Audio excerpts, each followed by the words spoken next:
everybody.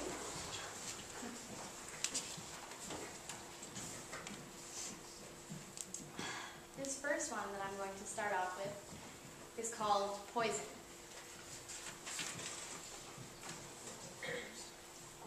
When I was younger, my mother did not let me buy the quarter drinks at the bagel store.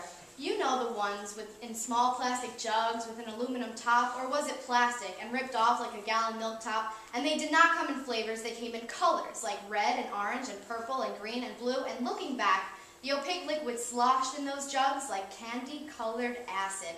Like if you spilled some on your shirt, goodbye shirt, the acid would eat right through.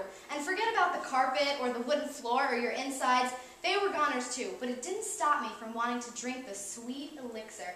Either way, she would not allow it. Often I would beg in the supermarkets and the grocery stores, and I would usually get my way.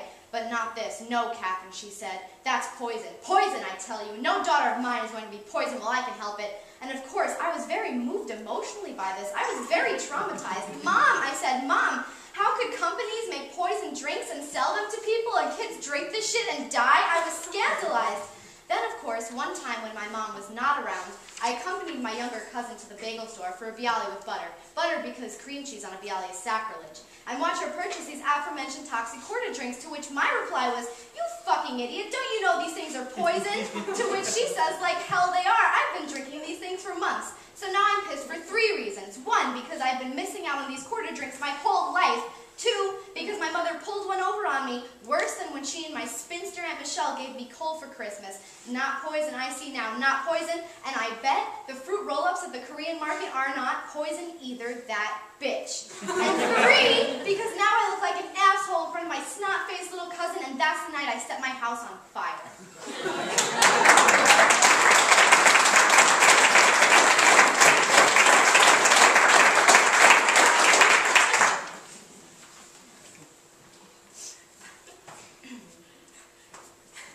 This one is called Hair. I've got wrinkles on my forehead. I don't know where they came from, but they're killing me. My hair is falling out. I see it in the drain and on the walls like a bad scene from The Craft.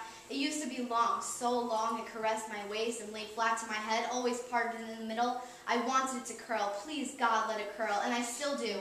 But in 4th grade, I chopped it off to feel older, to feel a change. But now I miss my hair every day. It gets thinner and thinner. Soon I will have nothing left. And then what will I have when my hair is gone and my forehead wrinkles and my lips pucker and my skin sags and my breasts sag? The creams and supplements, the pills and powders. The beauty industry sells crack and insecurity to women like me with my mousses and gels and sprays. I don't think they work, but I'm too scared to stop trying because when my hair does fall out for good and everyone can see my eyelashes too and my ears for the first time, what will I be then? Who will love me then if I don't love myself because I can't compete, I can't compete, I can't compete, I can't compete with the thickness and the length of the blondes and reds and browns which bounce and fall in waves, washing me away.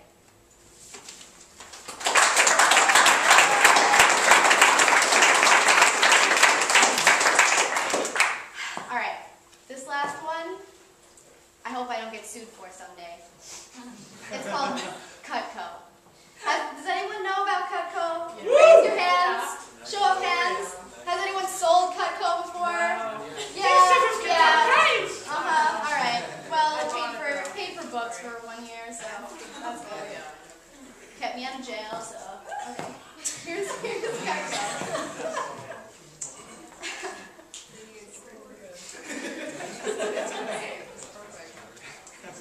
I was at a knife convention in a Marriott hotel in Pennsylvania the time I was solicited for prostitution by a man with 2 dogs from San Francisco. It was July, and I was 19, selling knives to people as a summer job. But it was more like a cult than a job, and this was the shindig of the season. A 2-day conference, so we had to stay overnight and share a room and a bed with practically strangers, and during the day, we had to listen to a relentless tirade of boring, useless shit, like how to harass people on the telephone, and cut rope and pennies and leather, and manipulate them into forking over $1,000 for knives, and pretend to be excited or at least stay awake, and it's freezing in the ballroom, and my assistant manager reeks of cigarettes. And he offers me his coat, which smells, I swear, like an Indonesian cigarette factory. Like they make the goddamn cigarettes right in the fucking coat. And I can't blatantly refuse and say, no thanks, your goddamn coat stinks, because that would be embarrassing for him, and I'm a nice person. So I took lots of cigarette breaks and made fuck-me-eyes at the top seller of our region until the first damn day came to a close. And I had intuitively brought some pot with me and a bowl, so I leave my room, take the elevator to the lobby floor, and scout the area outside the hotel for a place to smoke a cigarette. I guess my flaming red beacon of light must have drawn the attention of this guy.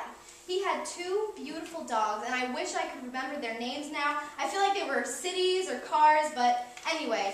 He was letting them run around on a grassy field and asked me for a cigarette, so I give him one, and he chats me up about the whole knife thing, what I do, how I do it, how much I make, and I would have sworn this guy was gay. 2 dogs, no family with him, said he was moving here from San Francisco. Not to mention, he looked like a Fabio Ricky Martin.